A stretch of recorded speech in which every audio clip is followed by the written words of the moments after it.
What's up guys, Joe Santos here, and today we're going to be reading Katawa Shoujo, a visual novel that I've started up already, as you can see by this image right here.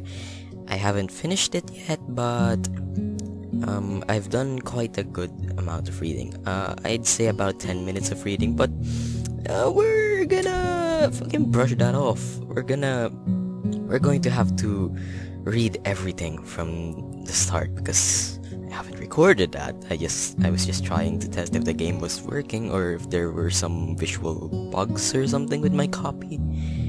Anyway, let's start. Let's just read and have a great time.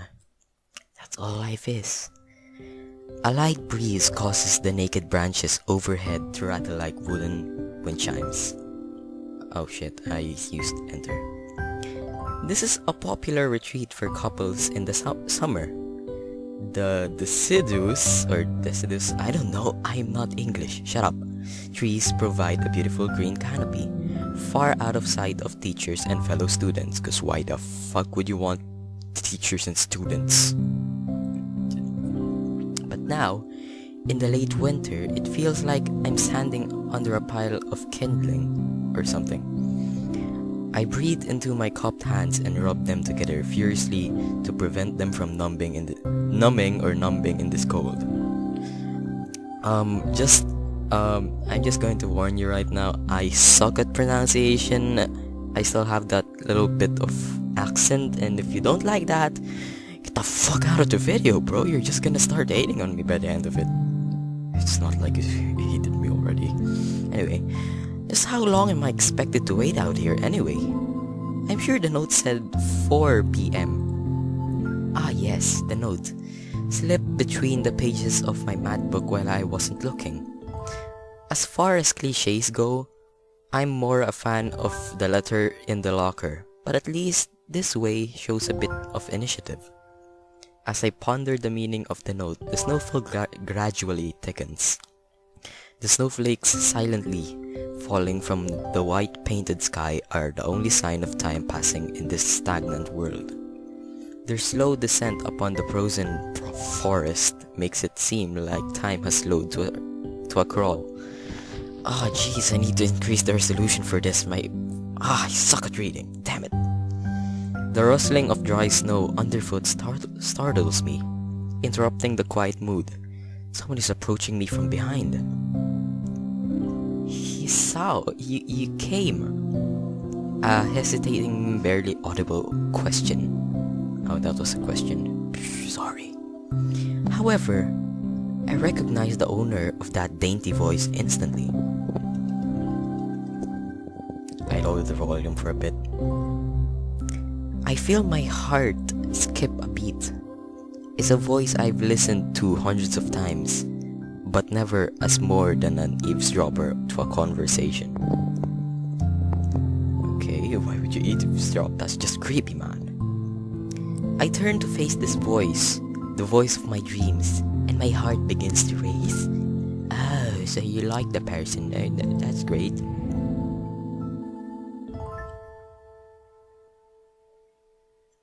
You look average. Iwan ako? Oh wait, fuck. I'm that guy. Hisaw's the guy, or Hisao is the guy. Oh god damn it. Iwan ako. I got a note telling me to wait here. It was yours? Damn it, I spent all afternoon trying to come up with a good line, and that was the result. It's decent enough, I guess. Pathetic. Yes. I asked a friend to give you that note. I'm glad you got it. My voice is still awkward as all hell. Will you murder me? Nah, seriously, my voice sucks. A shy, joyous smile that makes me so tense I couldn't move a single muscle, even if I tried.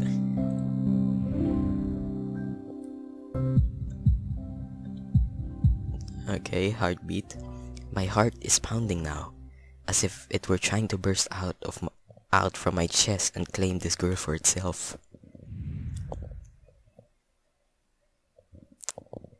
So, here we are. out in the cold. Once again, the wind stirs up the branches. The cacophonous noise is music to my ears. I don't know words. Shut up. I don't do good English. Iwanako flinches ever so softly against the gust of wind. As it passes, she rights herself, as if supported by some new confidence. Her eyes lock with mine, and she lazily twirls her long dark hair around her fingers.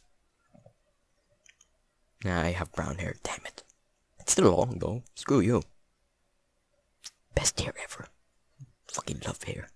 Anyway, all the while, the anxious beating of my heart grows louder. My throat is tight. I doubt I could even force a word out if I tried. You see, I wanted to know if you'd go out with me. I stand there, motionless, save for my pounding heart. I want to say something in reply, but my vocal cords feel like they've been stretched beyond the breaking point. My vocal cords feel like that every day, from screaming at friends, and then making videos, and then screaming again. And probably singing, cause why the fuck not? Hisao! I reached up to try to massage my throat, but this only sent spikes of blinding pain along my arms. Oh god, I can't scream, damn it. It's just gonna be even more awkward. You see, I have quite a bit of a cold here, so I'm sorry if the voice sounds horrible. You guys just enjoy that. My whole body freezes, save for my eyes, which just shoot open in terror.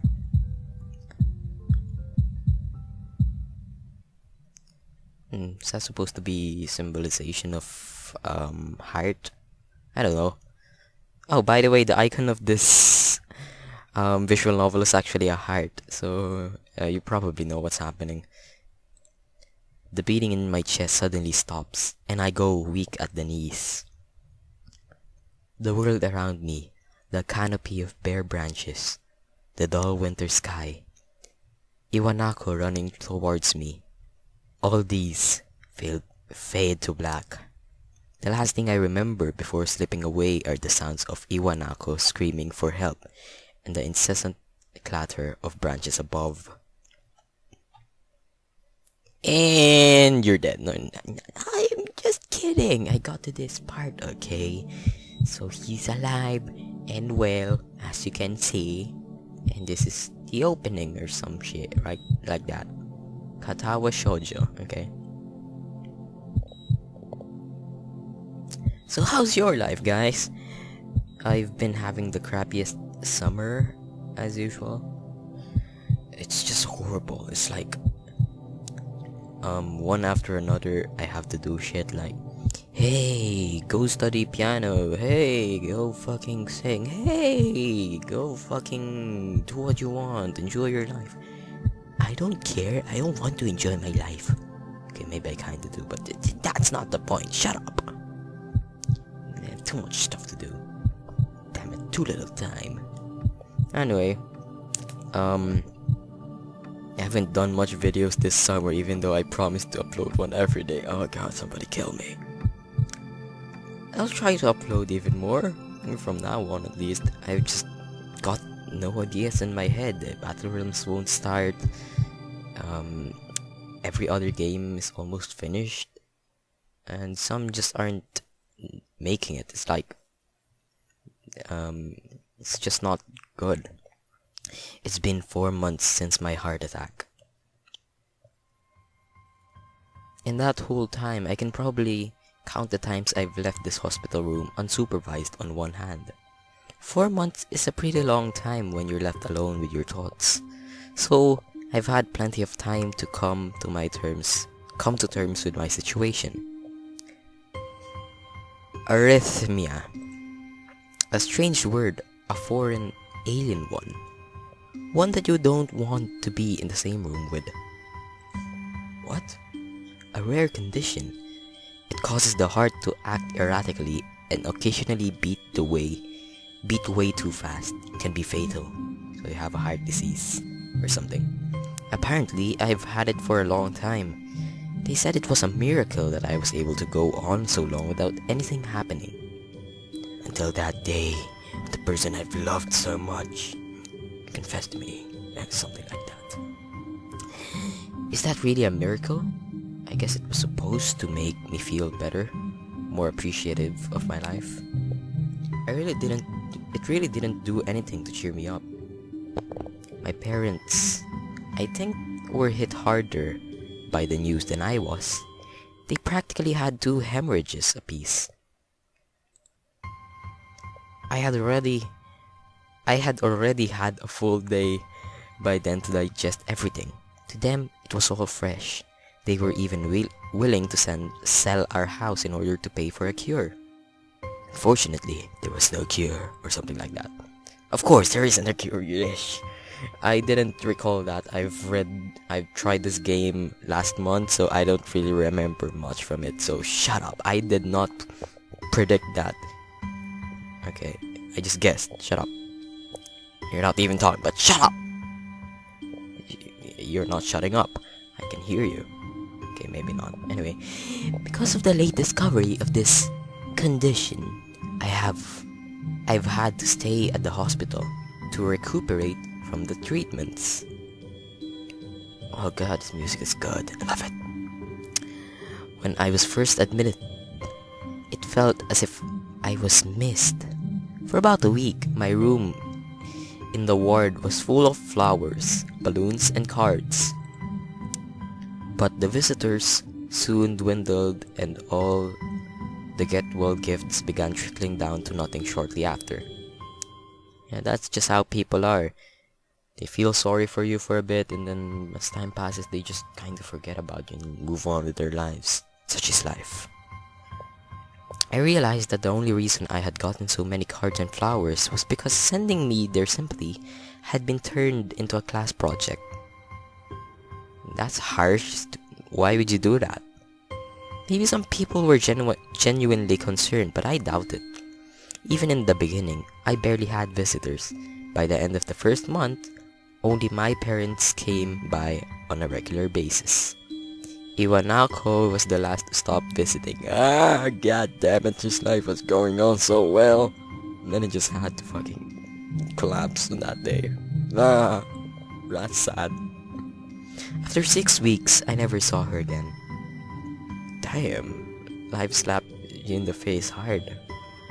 We never had that much talk about when she visited anyway. We didn't touch the subject that was between us on that snowy day ever again. The hospital? It's not really a place I'd like to live in. The doctors and nurses feel so impersonal and faceless. I guess it's because they are in a hurry and they have a million other patients waiting for them, but it makes me feel uncomfortable. For the first month or so, I asked the head cardiologist every time I saw him for a rough estimate of when I'd be able to live or leave. Damn it. He never answered anything in a straightforward way, but he told me to wait and see if the treatments and surgeries worked. So I idly observed the scar that those surgeries had left on my chest slowly change its appearance over time, thinking of it as some kind of an omen. I still ask the head cardiologist about leaving, but my expectations are low enough now that I'm not disappointed anymore when I don't get a reply. The way he shuffles around the answer shows that there is at least some hope. At some point, I stopped watching TV. I don't know why. I just did, because TV sucks. It's repetitive. It's horrible. It wastes your time, electricity, and life. Maybe it was the wrong kind of escapism for my situation. I started reading instead. There was a small library, quotation mark, at the hospital. Although it was more like a storeroom for books, I began working my way through it, one small stack at a time. After consuming them, I would go back for more. I found that I liked reading, and I think I even became a bit addicted.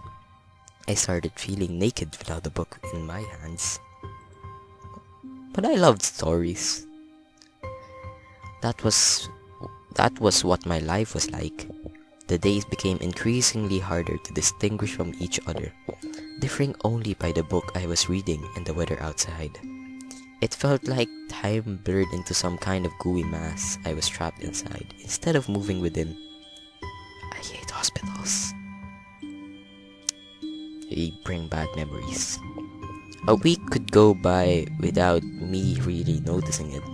Sometimes I'd pause in realization that I didn't even know what day of the week it was. Me too. If it's summer, you don't really got nothing to do with the days. You just live life and then hope that school doesn't return soon, cause that shit sucks. But other times, all the things that surrounded me would painfully crash into my consciousness through the barrier of nonchalance I had set up for myself. Oh god. My tongue is just it's just not cooperating with me on this one. The pages of my book would start to feel sharp and burning hot, and the heaviness in my chest would become so hard to bear that I had to put the book aside and just lay down for a while, looking at the ceiling as if I was going to cry. But that happened only rarely, and I couldn't even cry. Today, the doctor comes in and gives me a smile.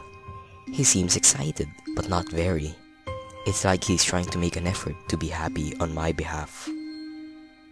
That's just sad. Like, imagine this. You have a very horrible disease. Every single person you know and loved in the world just left you except your parents, and you're just in a room all day reading books. You don't even know what time it is. Like, holy crap, that's just horrible. My parents are here. It's been a few days since I've last seen them. Both of them are even sort of dressed up. Is this supposed to be some kind of special occasion? It's not a party. There is this ritual the head cardiologist has. He takes his time, sorting his papers, then setting them aside as if to make a point of the pointlessness of what he just did. Then he casually sits down on the edge of the bed next to mine. He looks me in the eyes for a moment. "Hello, Hisao. How are you today?" I don't answer him, but I smile a little back at him. "I believe that you can go home. Your heart is stronger now, and with some precautions, you should be fine. We have all your medication sorted out. I'll give your father the prescription." The doctor hands a sheet of paper to my dad, whose expression turns wooden as he reads it quickly. So many. I take it from his hand and take a look at myself. Feeling numb, how am I supposed to react to this? Oh god, what the hell are those? Oh god, that's hot. I can't even read that, holy shit. Okay, the absurdly long list of medications staring back at me from the paper seems insurmountable. They all blend together in a sea of letters. Yeah. One more thing I realized, doctors have very crap handwriting. No offense, I actually want to be a doctor. I just realized they kinda have shitty handwriting. Yeah, just look at your medications or something. If you have a disease or if you're sick, just look at them. You're not even gonna understand the thing. It's like, is this some sort of new writing? It doesn't look Russian to me. And the absurdity. Okay, this is insane. Side effects, adverse effects, contraindications, and dosages are listed line after line with cold precision. I suck at reading, see? I try to read them, but it's so futile. Whatever. I can't understand any of it. Attempting to only makes me feel sicker. Okay, I get it. I must stoop. All this for the rest of my life? Every day? I'm afraid that is the best we can do at this point. However, New medications are always being developed, so I wouldn't be surprised to see that list fade over the years. Years? What kind of confidence booster is that? I'd have felt better if you hadn't said anything at all. Also, I've spoken with your parents and we believe that it would be best if you don't return to your old school. What?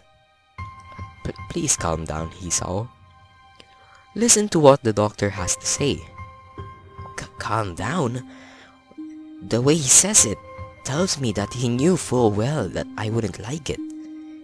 Am I going to be homeschooled? I don't want that. Okay, maybe right now in real life, I wouldn't want that. I still enjoy my friends. I don't know how Saber does that, and I'll give a link to his channel. He's actually homeschooled. He's good at Oz. Go fucking watch him. So seriously, that guy's a fucking beast. Anyway, whatever of my concern shows, it's ignored. We all understand that your education is paramount. However, I don't think that it's wise for you to be without supervision. At least, not until we're sure that your medication is suitable. So, I've spoken to your parents about a transfer. It's a school called Yamaku Academy that specializes in dealing with disabled students. Disabled? What? It has a 24-hour nursing staff, and it's only a few minutes from a highly regarded general hospital. The majority of students live on the campus. Think of it as a boarding school of sorts. It's designed to give students a degree of independence while keeping help nearby. Independence? It's a school for disabled kids. Don't try to disguise that fact. If it was really that free, there wouldn't be a 24-hour nursing staff, and you wouldn't make a hospital being nearby a selling point. Of course, that's only if you want to go, but your mother and I aren't really able to homeschool you. We went out there and had a look a couple of weeks back. I think you'd like it. It looks like I don't really have a choice. Compared to other heart problems, people with your condition usually tend to live long lives. You'll need a job one day, and this is a good opportunity to continue your education. This isn't an opportunity. Don't call it an opportunity. Don't call it a goddamn opportunity. Well, you should be excited at the chance to go back to school. I remember you wanted to return to school, and while it's not the same one, a special school, that's an insult. That's what I have to say. It's a step down. It's not what you think. All of the students there are pretty active, in their own sort of way. It's geared towards students that can still get around and learn, but just need a little help, in one way or another. Your father's right, and many of the graduates of the school have gone on to do amazing things. A person doesn't have to be held back by their disability. One of my colleagues in another hospital is a graduate. I don't care. A person doesn't have to be held back by their disability. That's what a disability is. It holds them back. God damn it, this guy's... Stop being so negative. Life is great.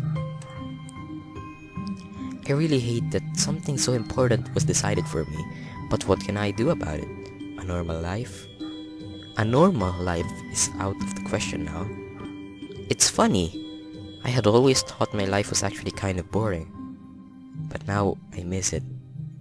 Never really know how good it is until it just disappears now, huh? Yeah, pleasant bitch. I want to protest. I want to blame this lack of reaction on shock or fatigue. I could easily yell out something now, something about how I can go back to school anyway. But no, I don't say anything. The fact is that I don't know it's futile. Futile. God damn it. I look around the room, feeling very tired of all this. The hospital, doctors, my condition, everything. I don't see anything that would make me feel any different. There really isn't a choice. I know this, but the thought of going to a disabled school? What are those even like? As much as I try to put a positive spin on this, it's very difficult. But let me try. A clean state. A clean slate. Clean. Yes. Oh, a clean slate isn't a bad thing. Fuck my life. That is all I can think of to get me through this. At least I still have something, even if it's a special school. It's something. It's a fresh start, and my life isn't over. It would be a mistake to just resign myself to thinking that. At the very least, I'll try to see what my new life will look like. Okay, that's the intro. This is going to be a long one. It's already 25 minutes long. Okay, we're gonna have to cut this up. Act 1 life expectancy. We're gonna have to end this video here because it's 25 minutes long. I only do about 22 to 25 or something like that. I mean, sometimes we make it 1 hour, but it's not the point. We're gonna have to fucking stop here and continue on some other time. Anyway, thank you very much for watching. If you like this video, please do hit that like button and comment. And if you'd like to see more videos, oh, please do hit that subscribe button. It really helps. Anyway, that's all the time we have. It's 26 minutes long now. Thank you very much for watching. Joe Santos out. Goodbye.